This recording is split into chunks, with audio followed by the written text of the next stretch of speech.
Assalamualaikum warahmatullahi wabarakatuh.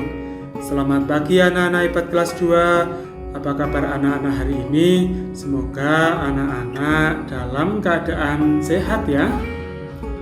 Nah anak-anak, sebelum memulai pembelajaran pada hari ini, marilah kita berdoa dengan membaca basmalah bersama.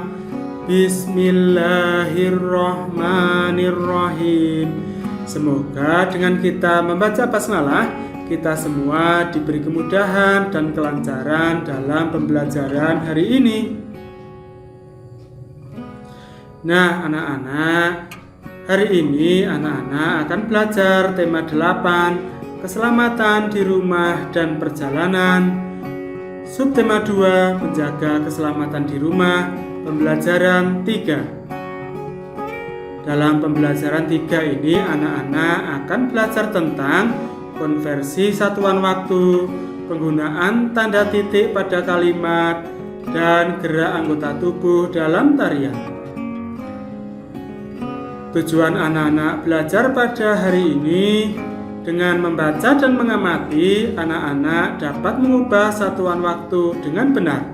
Dengan membaca, anak-anak dapat menggunakan tanda titik pada kalimat dengan benar, dan dengan mempraktikkan, anak-anak dapat membuat alat musik sederhana untuk mengiringi sebuah tarian dengan benar. Nah anak-anak, perhatikan teks percakapan berikut antara Udin dan Benny. Udin berkata, "Teman-teman, piala ini aku peroleh ketika masih kelas 1 SD. Waktu itu aku juara lomba mewarnai. Aku selalu merawatnya sampai sekarang agar tahan lama." Kemudian Benny menanggapi, "Bagus Din, barang-barang seperti ini memang harus dijaga dengan baik. Jangan sampai terjatuh, nanti bisa pecah. Barang yang mudah pecah lainnya juga harus dijaga. Misalnya saja jam dinding itu." Nah anak-anak, perhatikan teks berikut. Masih ingatkah anak-anak tentang aturan penggunaan tanda titik pada kalimat? Nah bacalah kembali kalimat berikut dengan lafal dan intonasi yang tepat. Nomor 1, teman-teman, piala ini aku peroleh ketika masih kelas 1 SD. Nomor 2, waktu itu aku juara lomba mewarnai. Nomor 3, aku selalu merawatnya sampai sekarang agar tahan lama. Nah anak-anak, kalimat-kalimat di atas selalu diberi tanda titik di akhir kalimat. Selain itu, tanda titik juga digunakan untuk memisahkan angka yang menunjukkan waktu. Misalnya saja pukul 8 dapat ditulis pukul 08.00. Nah, pada pukul 08.00 tanda titik digunakan sebagai pemisah antara bilangan jam dan menit. Nah, anak-anak, perhatikan soal-soal berikut. Nah, mari kita bahas bersama-sama. Buatlah kalimat yang sesuai dengan tanda waktu yang ditunjukkan oleh jam. Tulislah di bawah ini, di bawah gambar. Nah, nomor 1, perhatikan tanda jamnya. Nah, kalimat yang bisa dibuat misalnya Udin belajar pukul 20.00. Nah, karena menunjukkan waktu malam hari. Nomor 2, kira-kira apa ya? Nah, benar sekali, contohnya Udin sarapan pukul 6 pagi. Nomor 3, nah anak-anak bisa mengamati gambar jamnya. Nah kalimat yang bisa dibuat misalnya Udin menonton televisi pukul 14.00. Nomor 4, perhatikan gambar jamnya. Nah kalimat yang bisa dibuat misalnya Udin mencuci piring pukul 16.00 karena pada waktu sore hari. Nomor 5, kira-kira apa ya? Nah, misalnya Udin tidur pukul 21.00 karena pada malam hari. Nomor 6, kalimat yang bisa dibuat misalnya Udin bangun pagi pukul 5.00 karena pada waktu pagi hari. Nah, anak-anak juga bisa membuat kalimat yang menunjukkan waktu di rumah. Nah, anak-anak coba amati kembali gambar Udin ketika membersihkan piala. Apa alat yang digunakan Udin untuk membersihkannya? Nah, Udin menggunakan komoceng, bukan? Masih ingatkah kamu dengan tari gerakan menggunakan komoceng? Nah, gerakan tari dapat dilakukan dalam posisi duduk dan berdiri. Perhatikan kembali gambar gerakan tari berikut. Nah, yang pertama, gerakan tari dalam posisi duduk. Sedangkan yang kedua, gerakan tari dalam posisi berdiri. Anak-anak juga bisa mempraktikkan gerakan tari ini di rumah. Nah, anak-anak lakukan kembali gerakan tari seperti pada gambar. Agar lebih menarik, iringi dengan alat musik. Boleh menggunakan alat musik ritmis, misalnya saja gendang, tifa, dan tamborin. Berikut gambar alat musik ritmis berikut. Nah, jika alat musik ritmis tidak ada, boleh menggunakan kemasan-kemasan botol plastik bekas minuman. Mainkan mengikuti pola hitungan yang teratur. Nah, anak-anak, alat musik ritmis yaitu alat musik yang berfungsi untuk mengatur jalannya irama musik atau ritme lagu. Yang termasuk alat musik ritmis antara lain yang pertama tamborin. Tamborin adalah alat musik jenis rebana dengan atau tanpa hiasan kerincing logam di sekitar bingkai atau kerangkanya.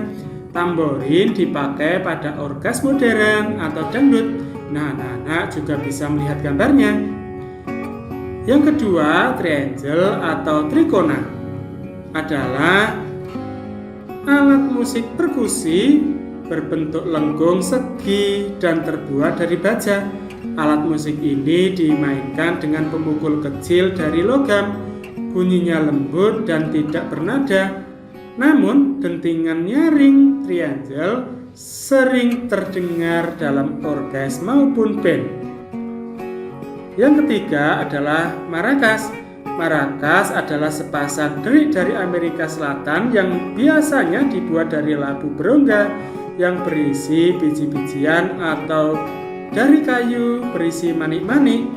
Alat musik ini biasanya digoyangkan dengan kedua tangan.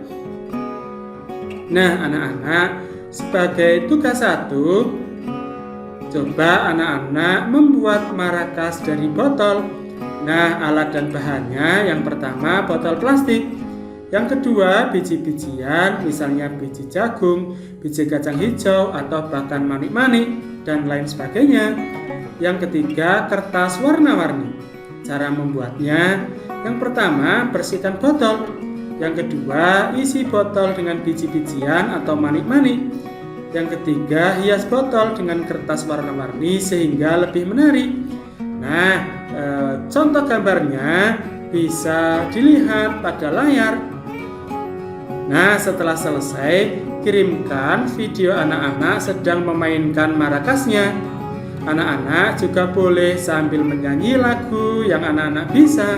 Kerjakan dengan semangat.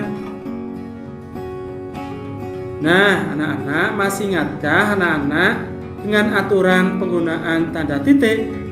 Nah, tanda titik digunakan untuk memisahkan angka yang menunjukkan waktu. Misalnya pemisah antara jam dan menit. Perhatikan gambar berikut dengan teliti. Nah, yang pertama adalah kegiatan dimulai pukul 08.00 pagi. Sedangkan kegiatan berakhir pukul 09.00 pagi. Nah, lamanya kegiatan yaitu selama 1 jam. Karena dari pukul 8 sampai pukul 9. Nah, 1 jam sama dengan 60 menit. Nah, anak-anak, hitunglah pukul berapa kegiatan-kegiatan berikut selesai. Gambarkan posisi jarum panjang dan jarum pendeknya di mana. Nah, kemudian hitung pula berapa menit lama kegiatan itu berlangsung. Nah, kita bahas bersama-sama. Nomor 1, kita lihat gambar jamnya, yaitu pukul 10 pagi. Nah, kegiatan dimulai pukul 10 pagi. Lama kegiatannya selama 4 jam. Berarti kegiatan berakhir pukul berapa ya anak-anak? Coba kita hitung. 4 jam dari pukul 10, yaitu 11, 12, 13, 14. Nah, kita gambarkan jarum jamnya, yaitu pukul 14 atau pukul 2 siang. Nah, berarti 4 jam itu sama dengan berapa menit? Nah, benar sekali. 4 jam sama dengan 240 menit. Yang kedua, kegiatan dimulai pukul 12. Nah, lama kegiatannya selama 2 jam. Nah, kita hitung bersama-sama. 2 jam dari pukul 12, yaitu pukul 1, pukul 2, atau pukul 13, pukul 14. Berarti kegiatan berakhir yaitu pukul 14.00. Nah, kita gambarkan jarum jamnya, yaitu jarum pendek di angka 2, jarum panjang di angka 12. Nah, lama kegiatan selama 2 jam, berarti 2 jam sama dengan berapa menit ya anak-anak? Nah, benar sekali, 120 menit. Nah, anak-anak, kesimpulan pembelajaran hari ini, tanda titik digunakan untuk mengakhiri kalimat berita. Tanda titik juga digunakan untuk memisahkan angka yang menunjukkan waktu. Contohnya, Benny sarapan pukul 06.00. Nah, dalam mencari lamanya kegiatan, kita dapat menghitung selisih dari mulai kegiatan sampai selesai kegiatan. Contohnya, Benny belajar pukul 7 sampai pukul 9. Berarti dari pukul 7 sampai 9, lamanya Benny belajar adalah 2 jam. Nah, sebuah tarian dapat diiringi dengan alat musik. Alat musik sederhana dapat dibuat sendiri, misalnya marakas dari botol bekas. Nah, alhamdulillah pembelajaran hari ini kita akhiri sampai di sini. Pada pembelajaran selanjutnya, anak-anak akan belajar tentang konversi satuan waktu, penggunaan tanda titik pada kalimat, dan gerak anggota tubuh dalam tarian. Nah, pesan Pak Guru untuk anak-anak hari ini, anak-anak harus selalu berdoa, bersyukur, dan beribadah tepat waktu. Anak-anak juga harus disiplin dalam belajar dan mengerjakan tugas. Anak-anak juga harus bersikap rukun, saling menghargai, dan saling menghormati. Anak-anak harus mematuhi tata tertib yang berlaku dimanapun anak-anak berada. Dan tak lupa, anak-anak harus selalu mematuhi protokol kesehatan dengan 5M. Apa itu 5M? Memakai masker, menjaga jarak, mencuci tangan, mengurangi mobilitas, dan menghindari kerumunan. Nah, kita akhiri pembelajaran pada hari ini dengan berdoa bersama. Mari kita ucapkan hamdalah bersama-sama. Alhamdulillahi Rabbil Alamin. Nah, kita akhiri pembelajaran pada hari ini. Semoga apa yang telah disampaikan Pak Guru dapat bermanfaat. Terima kasih. Wassalamualaikum warahmatullahi wabarakatuh.